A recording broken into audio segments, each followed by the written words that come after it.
Before we start into part 2 of Sort Your Brain Out with Jack Lewis, I want to thank our sponsor Zai, boldly transforming the future of financial services with a suite of embedded products and services, enabling businesses to manage multiple payment workflows and transfer funds with ease. Check out Zai at hellozai.com. I also want to ask anybody who's watching the show on YouTube, please subscribe to the channel, wherever that button is, subscribe. Like the page as well, like the video, leave comments. I'll answer back your comments wherever I can. And if you're listening to the show across the various different platforms, please subscribe as well. Helps us get into that damn algorithm and start boosting the show and getting it to more and more people. Let's get into part 2 of Sort Your Brain Out with Jack Lewis. Welcome back to part 2 of Sort Your Brain Out with Dr. Jack Lewis. Jack, welcome back. Thanks very much. Looking forward to round 2. Let's start round 2 with some of the bops. I thought probably what we've just done, a couple of us, just during the time that we had as a break. The first thing I thought we'd share would be water, then exercise, then stress, then get out into nature, and then the caffeine bop as well. Brain optimization principles are my favorite. I always top and tail my talks with them because it's like, the brain is quite simple to run if you know the basics, but there's so much well-intentioned advice on what we should do. It's hard to keep track of it. So, the bops are the stuff which I think from the scientific literature, they're the most important things. And there's just a handful of them, which makes it much easier to actually put it into practice every day. Number 1 is water. And we were laughing because as I swig from a bottle here, and you were saying you do the same when you're doing your talks as well. And at first people are kind of looking at you kind of going, I don't know what to make of that. Is it rude or not? And I'm like, well, I just consume so damn much of it. Like, I'm not going to put it in the glass here the whole time. But it's so important for the brain. Yeah, water is vitally important. Like, we don't realize that every single morning we wake up dehydrated. And the reason that is always the case is that's if we've slept through for, let's say, 7 or 8 hours without waking up and taking water on board through the night. Because we're constantly losing H2O, water, every time we exhale. And the reason is the only way we can get oxygen into our bloodstream in order that our body and brain can use it for metabolism to release more energy from the glucose that we have knocking around the body. And then we have to breathe away the carbon dioxide, which is a waste material of that metabolism. And so in order to get this gas exchange happening across the inner surface of our lungs, it has to be moist. But then on every exhalation, we blow away this water vapor. We're always losing water vapor. We're blowing it away, blowing it away, blowing it away. And it's only, obviously in the daytime, we can take a sip of water. We can take water on board through the food that we eat. There are various different ways we can top up our water levels during the day. And so the one thing that I always tell people to remember is that the older you get, the more blunt your thirst becomes. What do I mean by that? So young people, as soon as they're slightly dehydrated, they'll feel thirsty, and that'll remind them to do something about it and take on board some water. But then during midlife, your thirst is a bit delayed. The thirst kicks in a little bit after you've become dehydrated. And indeed, you have to be slightly more proactive. If you're waiting until you're thirsty before you drink water, then you've left it a little bit late. But in the sort of retirement years, it's particularly acute. People can get really dehydrated and not feel thirsty.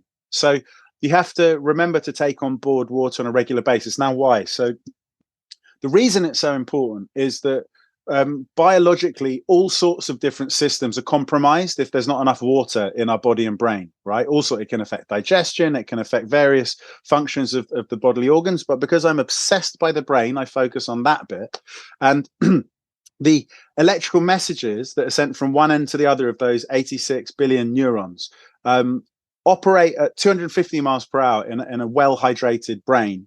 But it actually slows down the speed at which messages go from one end to the other of these neurons. And if you think about all of our cognitive powers, all of our sensory abilities are driven by these neurons sharing information with each other really, really rapidly.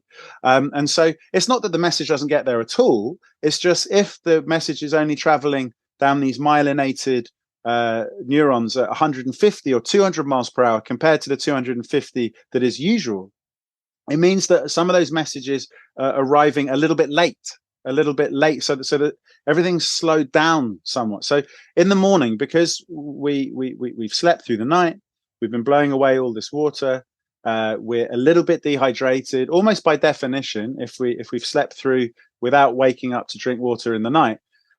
The reason we feel foggy headed in the morning and we're sort of a bit malcoordinated, dropping things, like rushing to get out of the house, we don't know where we've put things, where are my keys, where's my wallet, where's my lunch, we can be a bit discombobulated if we're trying to get going early in the morning. It's basically because we're dehydrated. And we'll of course take some kind of water on board at some point in the morning, because you'll get round to it eventually. But what I advise people to do, BOP number one, you start each day completely dehydrated, get a glass of water ready next to your bed, and then the first thing you do after you open your eyes is down it. I'm quite 90 kilos, 6 foot tall. I tend to do a pint. Other people that drinking that much water in the morning would make them feel sick. But the point is, rather than waiting until further down the line when you happen to have taken on board fluids, just get it done straight away. And you can regain, let's say, 15 minutes where you would otherwise feel foggy headed each day just because you're dehydrated and your brain isn't firing on all cylinders. If you regain 15 minutes, let's say half an hour of clear mindedness in the morning each day, then that's 3.5 hours each week. That's 7 hours each fortnight. That's 14 hours of extra clear thinking per month. If you add it up over the course of a year or a lifetime, such a simple fix. It's one of the reasons I was so keen to get you on is firstly the way you speak in such common language, so we understand that you're not trying to show intelligence through this book, you're trying to have an impact. I absolutely love that. And then it's one of the goals of this show is to help people with information in a simple way that they can actually make better decisions in life and thus lead better lives and be happier in life, because it's hard enough without knowing this stuff, and I was thinking about one thing that I'm going to jump around the bops a little bit, because you mentioned later on about how you basically intermittent fast, and I do as well. I do intermittent fasting. Today, for example, I'm on an OMAD, so a 1 meal a day, where most days I just did the 2 meals a day. But this is quite important because of the energy fight for digestion of the food versus thinking is one thing. But also the other thing that I've learned is with the water in the morning, a little bit of salt in it, because there's an electrical pulse, helps the electricity, helps the electrolytes actually move. The electrolytes helps the message move a little bit faster. And I thought you might want to add that because you are also an intermittent faster. Yeah. And also with regard to taking salt, when it's hot, we're recording this in a very hot period of the year. It's sweaty, it's sweltering, we're sweating a lot in our sleep. And people, like culturally in countries, say, or in the tropics or on the equator, people have very, very strongly sweetened drinks or very, very salty foods are just a part of the cultural fix to this problem. That if we've sweated away our salts, then our kidneys are unable to reabsorb the water that gets squeezed out every moment of every day, which means we can drink as much water as we want. Our kidneys are just going to make us piss it away. And so this is why a little bit of salt in water, there's nothing in salt that your body can digest. So therefore, you're not breaking your fast. If you put sugar in, then it is, because that, sugar, sucrose can be broken down into glucose. Glucose can be used to metabolize. And that means you're shifting your metabolism away from ketosis, where you would metabolize fats, and you only metabolize fats in the absence of sugar or glycogen stores. So once you're completely depleted, there's no glycogen stores left, there's no sugar from your last sugary drink. That forces your body to actually start devouring the fats that are stored away in your body. And as soon as it has any kind of sugar available, it'll switch over to processing glucose. But salt is not glucose. So topping up a little bit of salt in your water does make sense, particularly in the hot months. So I've kind of conflated two parts of the story there. But the intermittent fasting thing, it's just so important.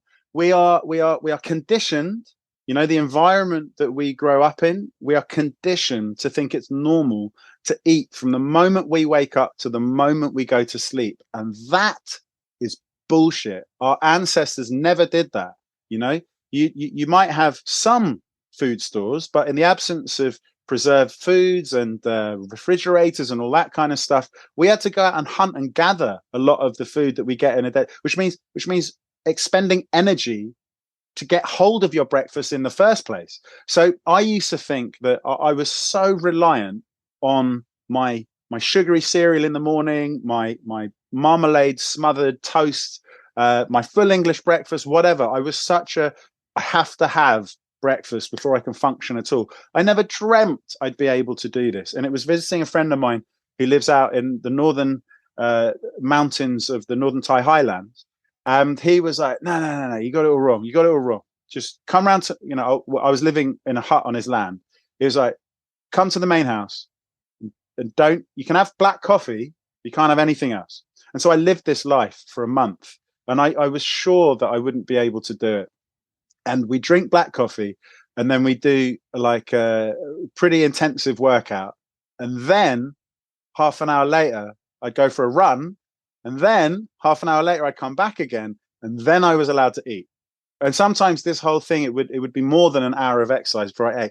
And if you told me I would do any time in my teens, 20s, 30s, even, if you told me I'd be doing this, I'd be like, no way. That's just not what my metabolism's like. I really need food in the morning. And since he proved me wrong, I've been continuing this, and I routinely don't get around to eating breakfast. So I still get, you have to have breakfast. Of course you do. You have to break your fast. Fasting is not eating. We all break our fast eventually. But I tend to eat my breakfast cereal, my oats, with a piece of guessed fruit in it and some honey and some cinnamon. I tend to eat that at like 11 or 11:30, sometimes even 12. And so that means that my gut has had at least 12 hours to just relax, rest, recuperate, not do anything. When your stomach gurgles, that's actually your small intestine jet washing itself, so gurgling stomach, it's not like, oh no, emergency, I'm hungry, terrible. It's like, no, it's fine, it's good. It means that your gut is doing some repair and maintenance work that it wouldn't have a chance to do if it had been processing the last few snacks you had at say 10, 11 o'clock at night whilst you're watching your favorite Netflix show or whatever. So some people need their breakfast fixed and then they can stop eating. If you have your breakfast at 6 a.m, they'll stop eating at 6 p.m. I can't do that. And a lot of people, their decision making becomes much more immediate gratification, much less long-term benefits later and later in the day. But for those who are bad at eating in a disciplined way later in the day, you can just delay your breakfast until such a time. But like, I think an optimal state, some people really stretch it out. I've got a mate who does 16 hours of not eating a day and he gets all his eating into an 8-hour period. And he's in full Adonis mode. He's an actor. It makes sense for him professionally. But I that's too much for me. Anyone can make it to 12 hours, somehow reorganizing their life so that they only drink water, coffee, herbal teas, no milk, no sugar, no anything like that. And like, our bodies are so much better off for it. And don't just take it from me. One of my neighbors is an A&E consultant in a London hospital. And he says that's one of his major problems throughout his medical career, convincing people that you don't have to constantly be shoving food in our mouth. This is to the betterment of multinational companies who profit from making us overconsume food. Read a book called, what is it called? Sugar, Salt, and Fat, Sugar, Salt, or Salt, Sugar, Fat, or whatever. It goes through the huge conspiracy where these companies know that they're making us fat and unhealthy, and they don't care because it profits them. We need to take matters into our own hands and eat different foods from the ones they're making convenient for us, to eat with a lesser frequency. Love it, man. And for those people interested in that, we have Robert Lustig coming on the show in the new year, along with Gary Tobes, the guys that really focused on what Jack's talking about here. Jack, there's loads of ways I could have gone. Exercise, I know, is a bop. But I thought I'd jump ahead in the book for those people interested, because we're talking about liquids here. And you were talking about how the importance of, or the reabsorption of liquids. And actually, I thought, well, this would be an interesting thing for those people who we're recording on a Friday here. Friday is a drink day for a lot of people, and so is Saturday, so is Sunday in some cases. But it's the effect on the brain that I really wanted to focus on of alcohol that's so important. Alcohol is very, very relevant to the dehydration story, because the reason you wake up feeling awful the next day is because alcohol paralyzes the mechanism that enables you to reabsorb water. So the kidney function kind of baffles people. It's a long time since we were in biology lessons. Fair enough. The kidney's job is to take the blood coming through it. All of our blood is filtered through the kidneys, and it squeezes out everything into the kidney, all of it. Everything squeezed out, apart from like red blood cells and big things, teeny tiny things, liquid things, they're squeezed out into the kidney. And then anything that's not reabsorbed is passed on to the bladder, and you urinate it away. You get rid of it from the body. But water is reabsorbed across these special channels. And if the kidney isn't salty and sugary enough, then there's no osmotic pressure to force that water back across into the bloodstream. But the other thing that can happen is if the channels that it passes through to get from the kidney fluid back into the bloodstream, if those are blocked, then it's got no way of getting back in. And alcohol blocks those. It shuts off those things. So we've all noticed that, once you break the seal, have a couple of drinks, break the seal, and you urinate a lot. That's why. It's because your kidney is incapable, whilst there's lots of alcohol in your bloodstream, of reabsorbing the water. And so you piss it all away. So the vast majority of the hangover is being dehydrated. So that's why we naturally have an instinct to get down to the kebab shop, before we go to bed, because we sort of instinctively have a sense that we've lost a lot of alcohol. We've lost a lot of water. We need to eat something salty to give our kidneys a fighting chance of being able to reabsorb that water. So that's one thing. But that's not the only thing about alcohol. Alcohol really fundamentally impacts on some of the things that our brain does overnight whilst you're asleep for 8 hours. It's when your brain does its repair and maintenance work. It's when you do your memory consolidation, and it's where you do your toxin removal. The brain cells literally shrink down. All of the toxins that build up from metabolism over the course of the day, they leach out into the surrounding fluid. And then in the morning, your brain swells back up to its normal size. And through pneumatic pressure, through the force of like inflating back up, it squeezes away that dirty water. But the alcohol bit is relevant to memory consolidation, right? So we have experiences in the day. Not all of them are worth recalling. Some of it's just not important enough to log in your long-term memory banks. So it's overnight that our brain does various things with our memories, sorts through the memories of the day, and picks out the things that are potentially of use, are going to be important in the future. And then that has to be incorporated with your existing body of memories. Alcohol greatly interferes with that process. The other thing it does is alcohol tends to, you fall off dead asleep, and then you go through sleep cycles take about 90 minutes or so on average, and you go into deep sleep, and then you come up into dream sleep, and you go into deep sleep, and you come up into dream sleep, and then halfway through the night you start sleeping badly. You slip fitfully. You wake up, you go back to sleep, you wake up, you go back to sleep. You don't go through these cycles like you normally should do. So the deep sleep does one aspect of the memory consolidation, helping those temporary memories become permanent memories. But then the REM sleep, the dream sleep, REM being rapid eye movement, which is what you tend to do whilst you're dreaming, that does a different job to the memory. And this bit is so important for anyone who feels anxious and you're wondering why, but alcohol, it makes you feel so relaxed after a stressful day. But this horrible vicious cycle happens whereby the alcohol, sure, in the short term, it makes you feel more relaxed and you can get things off your chest with your friends and colleagues and just feel better about yourself. But because of the impact on REM sleep in the latter half of the night, so our passages of REM sleep, dream sleep, last longer in the second half of the night.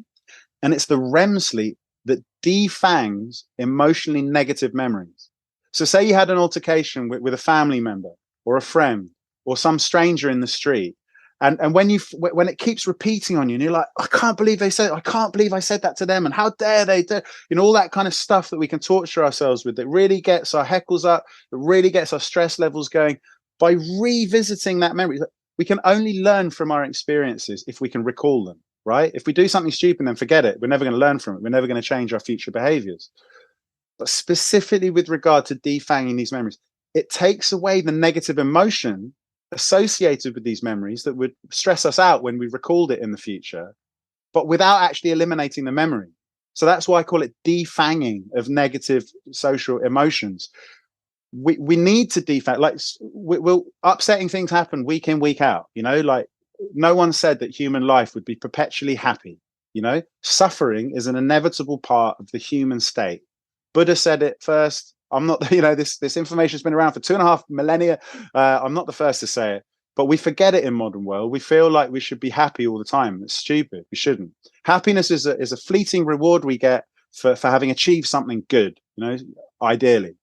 But man, when we drink because we're feeling stressed, and then that very alcohol gets in the way of our brain's natural nighttime process of helping us to suffer less from our own emotional memories, it's awful. If you don't drink, then just sleeping well for 8 hours will help you feel less stressed come morning. If only you can be patient enough to wait till morning. If only you can be bothered to set up your bedroom so that there's no light coming in to wake you up prematurely. There's no sounds happening in the night that wake you up. There's no scratchy bedclothes that wake you up. There's no lumpy pillow that gives you a crick in the neck that wakes you up. There's no massive amount of bowl of cereal that you had moments before you went to sleep, which halfway through the night has got into your small intestine, creates a bulge in your viscera, which wakes you up. There's so many things. We need to do detective work. We need to make sure that our sleep hygiene is good and not bad.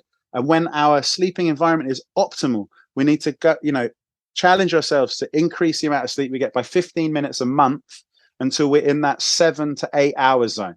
So it doesn't matter if you're sleeping for 4 or 5 hours a night, and you have done for years and years. Increase your sleep opportunity by 15 minutes every single month. And if you think about it, that's an hour every 4 months. That's 2 hours every 8 months. That's three. You can go from 5 to 8 hours in 1 year. Just small bite-sized chunks. And don't let alcohol interfere with that 8 hours, because it does so many important things for your brain. The other effect of that, and you mentioned about the bowl of cereal, the snacking before bedtime, one of the things I discovered was actually your stomach doesn't really go to sleep then. You don't give it the rest and digest period, because you're just constant. And then you get up again, and breakfast is break fast. So you break the fast again, often with sugar as well. And it's hidden in so many foods. But one of the things I discovered about the alcohol is it turns to sugar during the night. And that's why it wakes you up then constantly. So you never get into that deep sleep, that cleansing sleep as well. And I say all that to say about sugar, because while this isn't in the bop section of the book, the 5 bops at the very start, sugar, I loved your meringue metaphor, because when in the work that we do, running workshops or giving keynotes, etc., I was always annoyed by, and I sometimes get criticized for this. So when I run the workshop, I try to bring in healthier foods instead of, you know, sometimes there's like a big bowl of sweets and there's all chocolate and muffins and yeah. And I'm kind of going, well, this work is actually really happy, especially if you're working with an executive team on the future of the organization, making decisions. And then you're just clouding, literally, as you'll tell us about in a second, their decision making by actually clouding up their brain.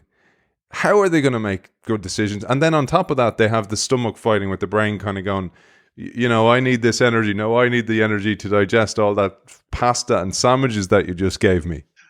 I mean, so I call it the sugar roller coaster, right? So it's about, there is a place if you're going into a performance. So this is the difference between daily habits and being in performance mode, right? So if I'm giving a talk, all the normal rules that keep me healthy on a daily basis go out of the window, because it's about making sure that I have all of the sugar available for my brain, because I know when I'm standing up and walking around on stage and thinking on my feet and talking nonstop for an hour and keeping people engaged and reading the room, and it's just such a huge job for my brain to do. I'm going to be ripping through that sugar. So whereas I wouldn't normally eat a load of like brownies and biscuits and all that kind of stuff, in that environment I actually do. And I often, like, if I have to stay the night before a talk, I'm like, oh God, I have to sneak around. I'm going to have a full English. I'm going to have a bowl of cereal at whatever time in the morning I get to eat before I go, because I'm going to churn through that. But it's different if you're going into a normal day of work. If you're doing all that stuff in a normal day of work and you're just routinely over consuming, that's when it's bad, because anything you eat, it doesn't matter whether it's fat or sugar, gets turned into fatty deposits under your skin, right? That's what keeps us alive, our ancestors alive through periods of food scarcity. We cannibalize any fatty deposits in our belly, in our bum, in our thighs, in whatever. Like, it kept our ancestors alive, right? So there is a place for eating sugar if you're performing, but on a sort of day-to-day basis, normal everyday life, it's about avoiding that stuff that causes your blood sugar level to spike, immediately available sugary things, because you then release an absolute shit ton of insulin, and then an hour later you plummeted to rock bottom. All that sugar's been hoovered out of your body, and then you're feeling lethargic, or you're feeling irritable, and then what do? You scratch around. You're like, oh, I'm going to go find some food. You go to the cafe. What do you find?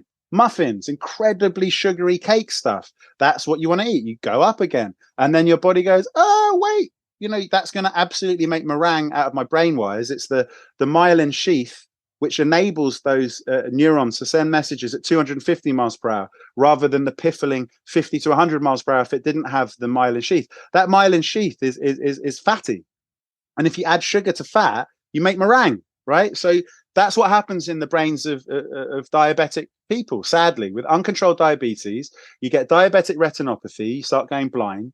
They can't feel their toes. So you might have heard that people with uncontrolled diabetes sometimes end up having to have their toes chopped off, amputated limbs and stuff, because it's literally because they have no sensation of touch or pain emanating from their toes, because the neurons from the base of the spine right down to the toes are exceedingly long, like amongst the longest in the whole body. So the sugar actually gets in and kills off the myelin. It stops that neuron working. And so they can't tell that their toes are jammed into the end of their shoes, cutting off the blood supply, meaning that the toe dies. So if you don't chop the toe off, the gangrene will spread to the whole body. Do you see what I mean? So it's entirely avoidable. Like diabetes, they talk about type 3 diabetes, which is basically just people who eat sugary stuff from morning till night, like every second of the day. Insulin can't if you're constantly requiring huge floods of insulin to bring your sugar levels down, huge floods of insulin, sugar levels down, either your pancreas gets tired of producing insulin, can't produce enough, or the cells that respond to that insulin stop responding to it. So, bless them, some people, they do everything right with their diet and they still get diabetes. Type 1 diabetes is a whole different matter. And not everyone who gets type 2 diabetes did it to themselves, but a large proportion did. And it's not their fault, it's their parents' fault, their grandparents' fault. Bad habits were introduced. Defenses weren't put in place to defend against the influence of the advertising and the takeaway food deals that make it more affordable, or at least seem to be more affordable, to get a Happy Meal than to go in and buy some fruit and vegetables and whip something up. Fruit and veg feels really pricey. It is possible to do, like carrots and cabbage, chop it up, add some yogurt and some lemon juice, and you've got coleslaw. You can live off of that stuff. It's a superfood, it's raw. But you don't have to pay the prices that supermarkets charge you for coleslaw. You can make it yourself, right? It doesn't sound delicious. It is. I was saying to my girlfriend, my fiance, I keep forgetting, only last night, like normally I would go on to a desserty course, but she'd made this stuff and it was so sweet. Like the carrot flavor popped out so much against the background flavors. I felt like I was eating cake. And I know that sounds like madness, but you can trick the senses into thinking that foods that you wouldn't normally consider to be sweet and delicious, you can use combinations of flavors and spices and whatnot to actually trick your brain into feeling rewarded by something that previously you'd have to scratch with chocolate or cake. Sounds bonkers, but it's true. Speaking of tricking or fooling the senses in a way and bringing it back for our audience to remind them of how we've evolved this way for a reason. Like, for example, there was no fridge, so I had to go out there, and then endorphins would kick in, and then I'd get the food and I'd bring it back, and the tribe would all go, well done, Aidan, and we'd all eat and satiate ourselves. One of the ingenious techniques that our body had created that we forget about is the release of certain chemicals in the stomach to the brain to communicate satiation, that I've had enough to eat here. And the delay in that. And I think, again, you mentioned there about knowing well, if I eat these certain foods, I'll be fuller and I won't have to have dessert later on. It's education, and at the heart of the work you do and the goal of this show is also to get that education out there. And I know a lot of the people who should be listening to this won't ever hear it because it's not mass media, etc. But we can do our part. We can play our part. I'd love you to share this part about the way the stomach communicates to the brain. Hey, I'm full here, but there's a delay. Hara hachibu. That's what they say in the island of Okinawa. It means eat until you're 80% full. And it's a cultural adaptation to this thing which was a design feature back in the days of our ancestors when you never knew when you were going to next get your hands on food. It makes sense to have a delay because then you can pack as much food as humanly possible into your gut, so that you can pack as much into your blubber as possible, so that when inevitably food is scarce for a week or two, which often happened in prehistoric times, you wouldn't die, right? That it was a survival thing. And so what that delay is, there are various hormones that are secreted by the gut, either the stomach or the small intestine, which travel up to the brain and say, okay, there's plenty of food in here, I'm full, I don't need to eat more. It actually switches off the activity created in the hunger centers of the brain and switches it into it's either go find food mode or stop eating mode and just rest and digest mode, right? And so you'd think that message, as soon as your stomach's bulging, that message would get straight up to the brain. But actually, it takes about 15 to 20 minutes for the various gears and cogs in the thalamus to be switched from continue to eat mode into stop eating mode. So I said it was a design feature back in the days where food was very scarce. It helped us pack away many more calories than we really needed so that we could save them for a future date in our fatty deposits. But it's a design flaw in this day and age because our environment has changed. We rarely find ourselves in a situation of food scarcity. Sure, it happened a little bit in the early days of the COVID-19 pandemic, and for many people's life experiences, the supermarkets were empty. It was just a logistical thing, you know. It was about logistics. It wasn't about the availability of food. It was about getting it into the shops in a timely fashion. But generally speaking, and people who live below the breadline notwithstanding, you know, people have food available. So there's food in the fridge, there's food in the shop, there's food in the vending machine. And so we are fighting a different battle these days. The Hara Hachibu mantra, the eat until you're 80%, it means you shouldn't be aiming to eat until you feel full, because if you feel full, then you're overstuffed. You should be eating until the point where you're starting to feel not empty, and then stop and wait for 15, 20 minutes, because you may well find that you feel full. Now, there's not many people who have that discipline. You either eat slowly, you know, so again, Okinawa is an island in the Pacific. It's part of Japan. They eat with chopsticks. That's another solution that helps them to, logistically, again, it takes longer to eat a bowl of rice and sweet potato and the other things which they regularly eat, a little bit of fish in Okinawa. It takes longer to eat that food, which means it gives you longer for those hormones produced by the gut and the small intestine, and also a little bit of the actual fat cells under your skin, for those messages to reach the brain, because it slows you down. Whereas we have massive plates, massive spoons, which, like a salad spoon, you can get so much. I often think to myself, why do I always eat the whole pizza? Like quite often the pizzas you will buy in the supermarket, the aim is to feed a family. You know, a quarter of the pizza each, let's say, and then have a salad on the side, have some bread on the side, whatever. I eat the whole bloody thing myself. What am I thinking? Even I fall for the, you know, it's sort of, there are lots and lots of traps set out there to make it seem like overeating is normal. Go to those eat as much as you want buffets. It's affordable. You can eat all the world foods in one sitting. And because there's a queue of people to go into these places, because people love to overeat. Don't get me wrong. Hedonistically, it's pleasurable, sure. But what price do you pay? Do you feel really sick and you can't sleep? Do you get much bigger than you were before as a result of eating all that stuff? Like, don't get me wrong. Once in a while, fine. I'm talking about habitually eating as much as you want at the buffet. is madness. It's literally madness. If you look at the medium and long-term consequences of that, you're quite frankly shortening your life by a significant margin and reducing your quality of life in the meantime. And it comes back to, as you talk about in the brain, our loss aversion. We just do not want to lose things, you know. So if we're like kind of going, well, I paid a tenner for my pizza. By golly, I'm going to eat the whole damn thing. You know, get your money's worth. There's again, and that's another thing. We pitching being kind of fiscally responsible against being dietarily responsible. You know, like, so no. Eat this because it's much more affordable, but it's crap for you. You know, people do struggle, and this is very normal. Humans struggle to hold two conflicting concepts in mind simultaneously. So we should accept that, and we should slow down, and we should think about our choices rather than just sort of mindlessly sleepwalk into whatever the marketing messages are telling us is okay to do. Because quite often it's okay for them to make them a shit ton of money. It's not necessarily okay for us, the individual, looking to get more out of ourselves in our daily life. One of the ones I want to talk about was, there's so much I want to talk about, man. It was caffeine, because we mentioned this earlier on. So caffeine is one of these double-edged swords.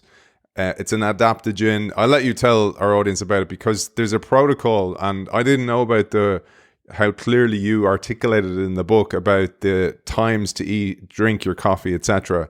And this was really helpful for me. Good, yeah. So I'm glad to hear that, Aidan. That's great news, and it's so important. It's the most drunk thing in the world. Like 50% of people start the day with a cup of coffee in the whole globe. Apparently, I mean, I find that mind-boggling. But there you go. So it's a double-edged sword. On the one hand, coffee's good for you.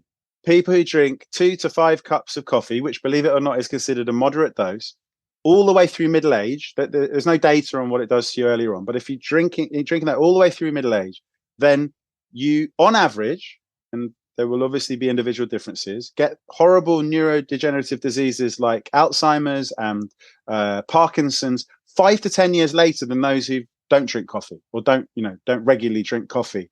So there's something about coffee which is neuroprotective, and it's probably that it's packed full of antioxidants.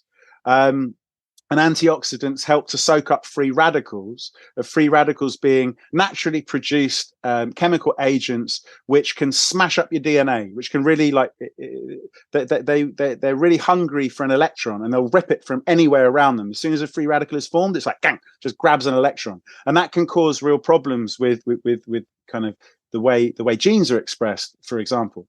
And so if the idea is, if you've got lots of antioxidants swimming around in your system, your bloodstream flooded with caffeine, for example, then the caffeine readily gives up its electron to these free radicals, thereby rendering them not dangerous anymore. So if you're swimming with caffeine, you get rid of the free radicals more quickly. But caffeine sticks around in your system for ages. It's 6 hours it takes for the concentration of caffeine in your bloodstream to reduce by half. 6 hours to halve it. So if you've got 4 cups of coffee in you at midday, which I routinely do, then 6 hours later at 6 p.m., you still have 2 whole cups of coffee's worth of caffeine in you. And at midnight, a further 6 hours later, it halves again, goes down to 1 whole cup of coffee in your system, equivalent of caffeine, even though you haven't drunk a single drop of caffeine since midday. It's crazy. But so I'll typically go to bed at like 11 o'clock. An hour later, there's still a whole cup of caffeine in my system. And caffeine is a stimulant. Caffeine kind of works against your best interests in terms of getting to sleep. So the optimal solution, as far as I can see, is if you want to avail yourself of the neuroprotective benefits of drinking it, but you don't want to ruin your sleep by still having high levels of caffeine knocking around in your system throughout the night, then just absolutely get all your caffeine drinking done before midday. If you really have to, like I struggle a little bit to completely not drink any further caffeine. So black tea has 50% of the amount of caffeine-related substance as coffee. It has half the dose, but green tea has 15%, 15% of the dose of caffeine. So, or caffeine-related substance. It's very, very similar chemical, and so you can switch to black tea. Across lunchtime into the early afternoon, switch. To be honest, I don't even drink green tea after 4 p.m. Because I used to, and then I found even that interfered with my sleep. And one last disclaimer. I'm sorry all my answers are so long, but one last disclaimer. Loads of people say there's always one in an audience of 200 professionals. There's always one who goes, nah. I drink coffee all the way through the day. I always have that. It never stops me getting off sleep. I have a cup of coffee literally just before I go to bed, and I never fail to drop off.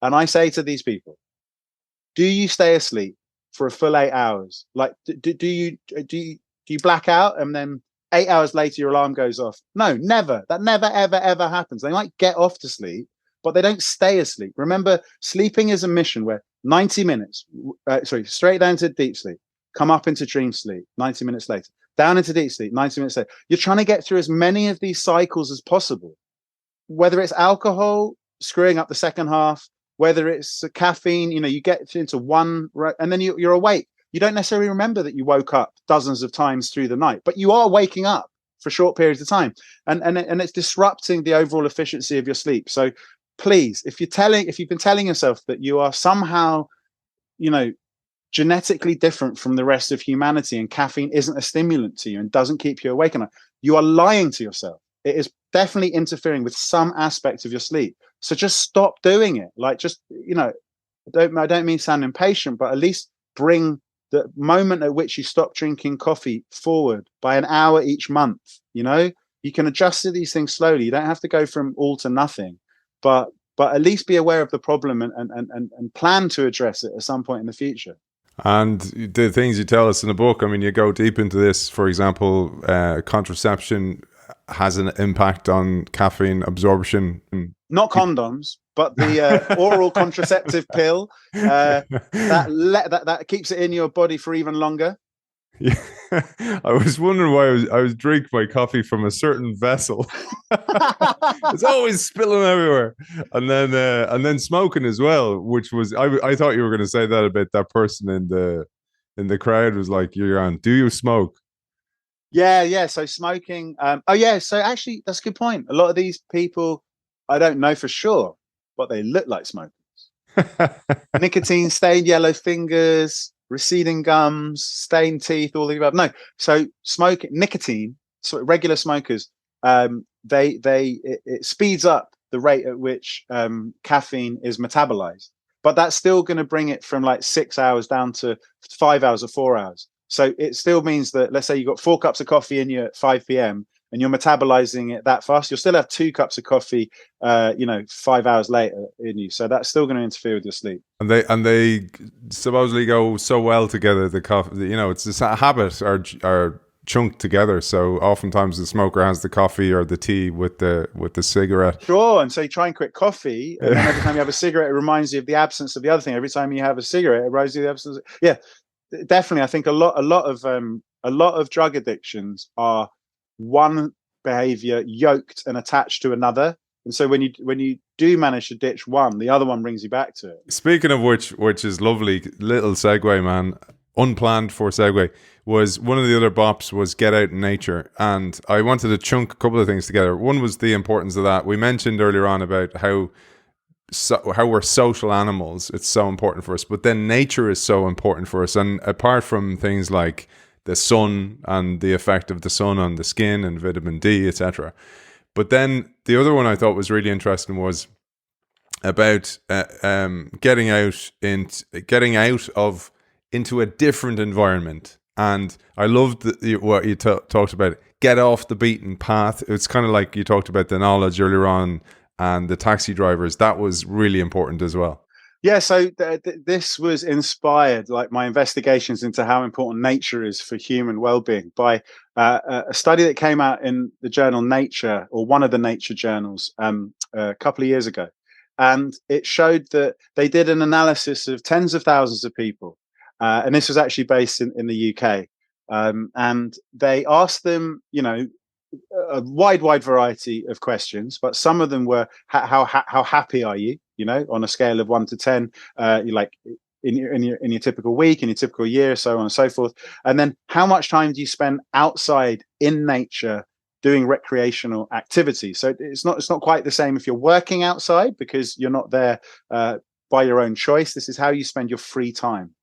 And what they found was that people who spend 2 hours a week, it's not even that much, 2 hours a week, spending recreational time outside in nature, could be walk through the park, walk along the coast, walk through the forest, somehow communing with Mother Nature, or even walking down a canal. You know, like, it doesn't have to be absolutely beautiful. There just needs to be some grass, some plants, some fields. You know, ideally, those people who got 2 hours a week were much happier than those who didn't.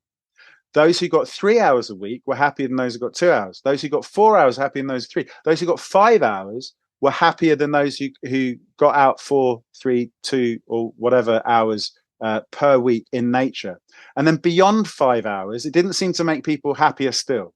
So that enabled the authors of this research paper to recommend like a prescription. We should be aiming to spend 5 hours of recreational time or more out in nature if we want to make ourselves happier, which again is really empowering, because it's something you can set your, you can aim for 5 hours, and if you only manage 2, you'll be happier than when you never get out into nature. And obviously some people's proximity to nature is different from the other, but like, I live in the middle of a city, big stinky London, and there's always a park relatively nearby, even if you don't live in the wilderness. And we got some lovely like recreation ground. I mean, there's the royal parks, but I don't live anywhere near them. Walk along the river. Just I feel glum. I don't know why. There's nothing particularly on my mind. What can I do? Have a glass of water. Go out and seek some nature down a path, ideally that you don't tread every single day. Like go and explore. Hop on a bus, go to the end of the bus line, and then go for a walk. Like, see what you can find. Get your Google Maps out and see where the green squares and triangles are, and just go and have a look around. Because I've only moved to this particular part of London a year ago, and I've explored my range. Started off like within half a mile, and then a mile, and then a mile and a half, 2 miles, and like now I sort of range 4 or 5 miles beyond my front door. And I found I'm born and bred Londoner. I had no idea there's so many awesome little nooks and crannies that you can investigate. And and even if it could even be your back garden, but we often look at our back garden, but we don't necessarily spend time in it. We don't necessarily grow plants in it. We don't necessarily, even if we plant plants, bother to water them. But getting out there in it on a regular basis, it makes us happier. Because why?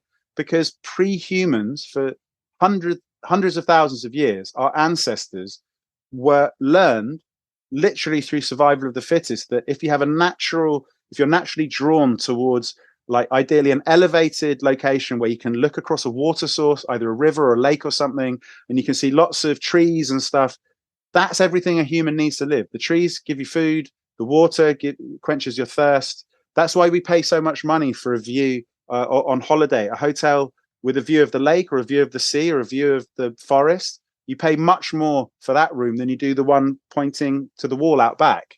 And there's a reason for it. On an intuitive, on a fundamental level, it makes us happy when we can look out across nature, because that's where our opportunities to survive came from historically. We did a show about a couple of years ago about architecture and the innovation aspect of architecture, so the environment. But one of the things that came out of that was the studies done on hospitals, and when people could see the treetops, they actually got better quicker. It was like incredible. Yeah, appendicitis, adjacent rooms that they recovered in. One room looked out on a brick wall. The other room looked out. It was a tiny little patch of grass with a couple of trees growing out of it.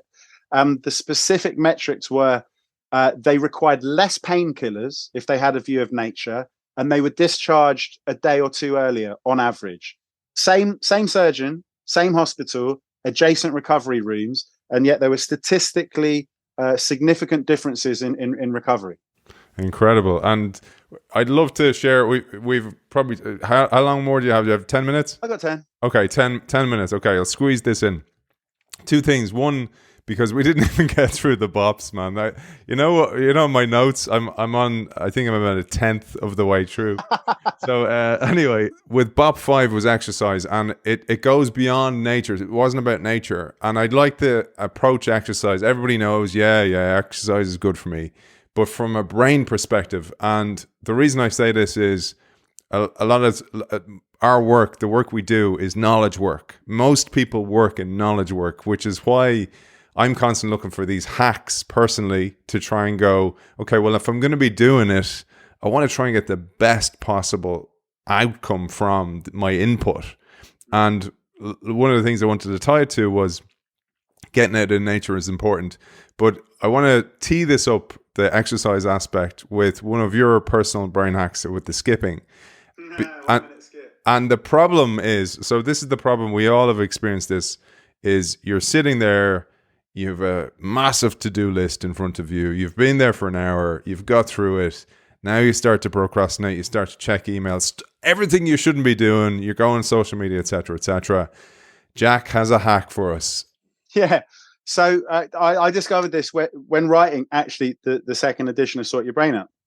And I was very hyper aware that there's only a certain number of hours of quality work I could do. Like I could force myself to keep working at it. And if I went beyond like a 2-hour session in the morning, a 2-hour session in the afternoon, anything I did beyond that, I'd actually make the book worse, not better. And it took me a long time to realize this. And so I learned to sort of break my work up a lot more so that those 4 hours could be spread across. I just wanted to optimize how quickly I could get those 4 good hours of work done, rather than having to constantly take a really big break between them. And so a 1-minute skip is just enough to flood your body with adrenaline, right? So if you skip, you jump up and down, jump up and down, jump up and down.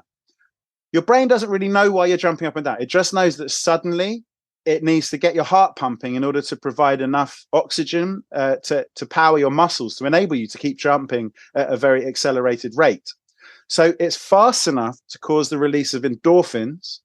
And now, sorry, not endorphins. To release endorphins, you need to do, actually, surprisingly, a really intense, almost an hour-long, quite intensive run to get the endorphin high that they call the runner's high. So to feel like high as a kite, like you're on drugs, you need to do about 45 minutes to an hour of really intensive running, like a long distance runner.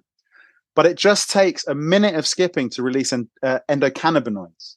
So endocannabinoids are the naturally produced cannabinoids that our body, we have receptors that respond to cannabis, like smoked hash or marijuana or whatever, because these substances are produced naturally in much smaller levels in our brain in order to help us feel better, feel more relaxed, and also to numb pain, but a little bit. Like it's a much, much gentler version of the high and the pain relief that you'd get from endorphins, which are basically a powerful form of opiate.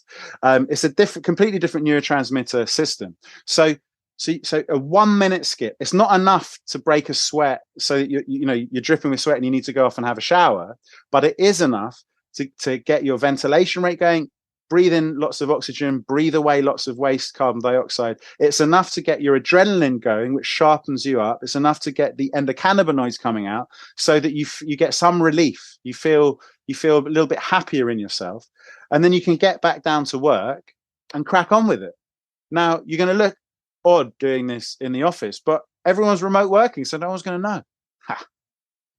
No, the other bit is I really wanted to get into this as well, because I thought you were alluding to this bit. So that bit I mentioned in edition 1, the new bit in edition 2 was this amazing research that came out about myokines, right? So myokines are substances which are generated in muscles. If you pump and pump and pump a muscle, it doesn't matter what the muscle is, could even be this, I wouldn't recommend it, but like when you're running, your thigh muscles are the biggest muscle in your body. And so if you're running or jogging or even walking, when your body is doing exercise, it essentially sends a message to the brain via this substance called myokines that's released into the bloodstream from the muscles, saying, I am moving around. Therefore, I'm probably going to lots of different environments where I might encounter interesting things, and therefore I'll need to remember the experiences I have in these various places I go to. And so perhaps because of that, when these myokines travel up to the brain, they cause an increase in the release of another compound called brain-derived neurotrophic factor. And then that brain-derived neurotrophic factor goes into the hippocampus, which is the brain area that is involved in creating and retrieving memories. It's also involved in knowing where you are in space, like so helping you to navigate around places. And it's also involved in helping you imagine future scenarios. So it's very important for imagination. And once this brain-derived neurotrophic factor that was caused by the myokines that came out of your muscles, only when those muscles are being pumped and not when those muscles aren't being used much, that brain-derived neurotrophic factor causes the hippocampal neurons to multiply. You get an increase in the birth of new hippocampal neurons, and the hippocampus is only one of two places where your brain can create brand new neurons. And the older neurons that were already in the hippocampus get re-energized. So specifically, you get more mitochondria. And mitochondria are the tiny organelles that you might remember from biology lessons. Inside every cell, you have a mitochondria, which is responsible for using oxygen to release a greater amount of energy from glucose. So it's the difference between aerobic and anaerobic respiration. It's the mitochondria that enable you to release all of this extra energy when oxygen is available.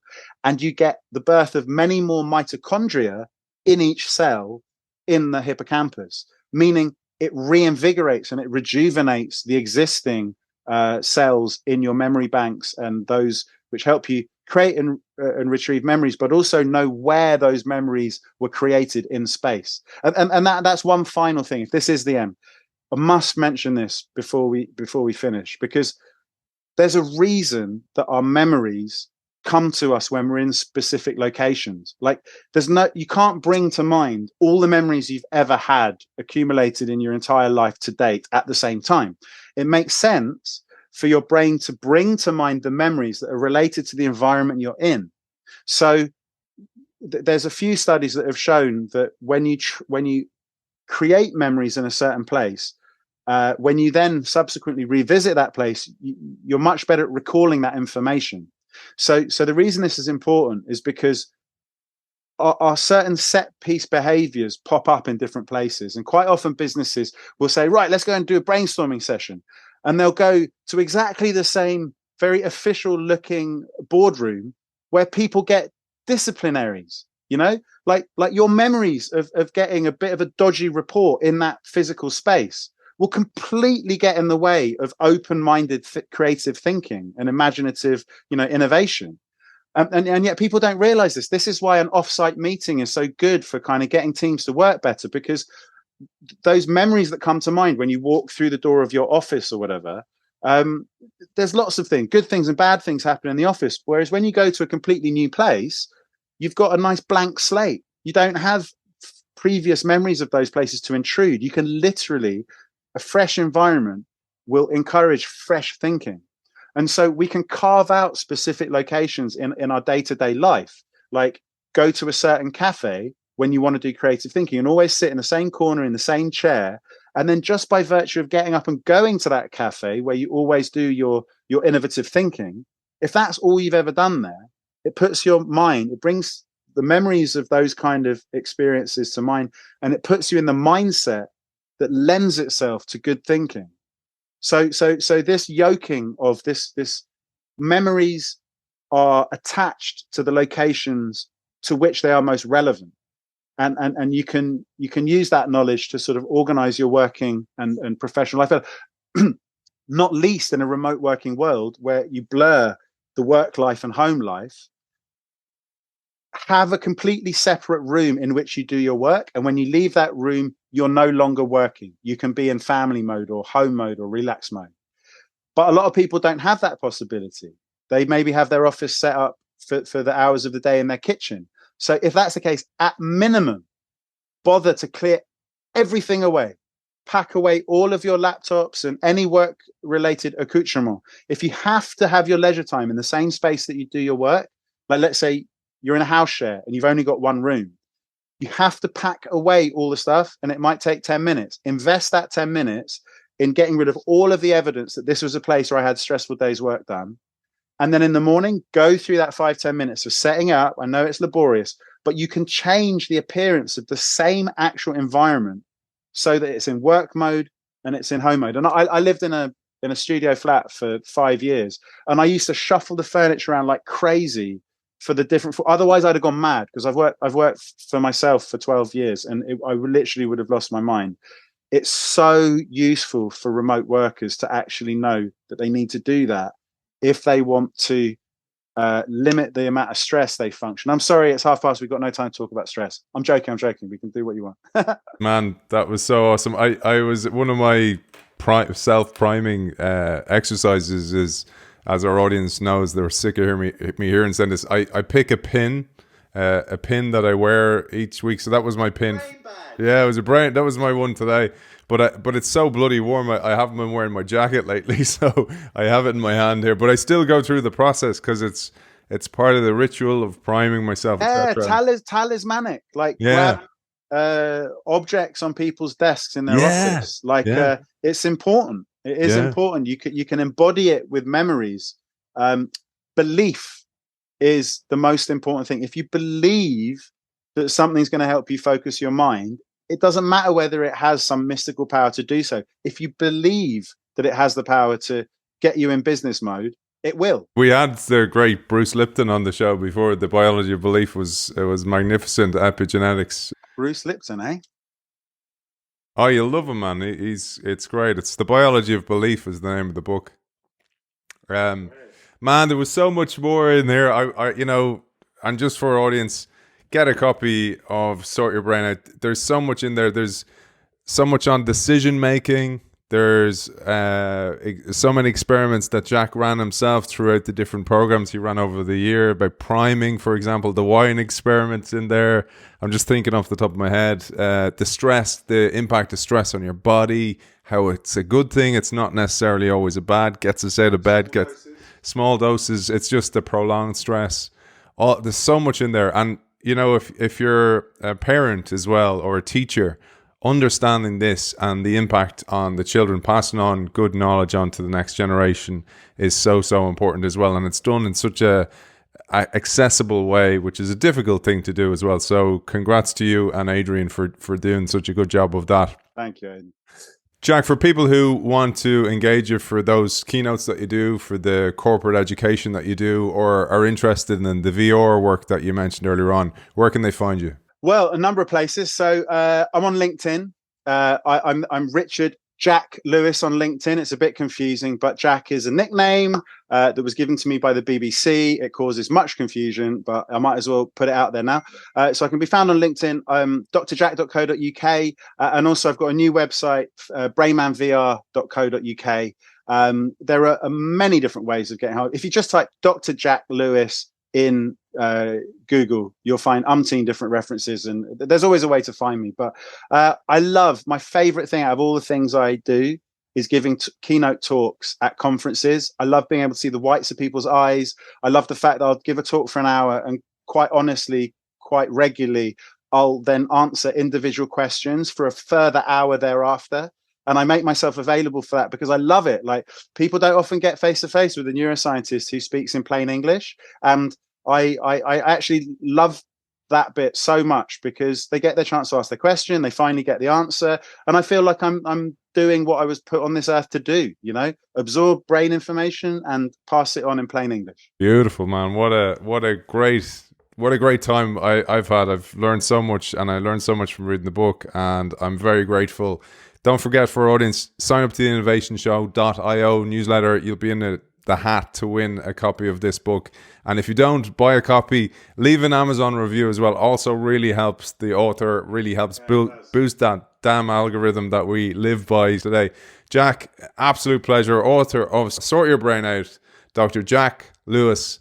Thank you for joining us. Thank you very much. Nice one, man. That's great, mate. I really enjoy. Honestly, I've done loads of these, and this has been the best. I hope you enjoyed that episode as much as I did. I learned so much from the book. It really consolidated a lot of the things we've talked about on other episodes recently on the Brains, Beliefs and Biases series here on the Innovation Show. As always, we have been enabled to do much, much more content, as you know, by our sponsor Zai, boldly transforming the future of financial services with a suite of embedded products and services, enabling businesses to manage multiple payment workflows and transfer funds with ease. You can check out Zai at hellozai.com. I look forward to seeing you very soon.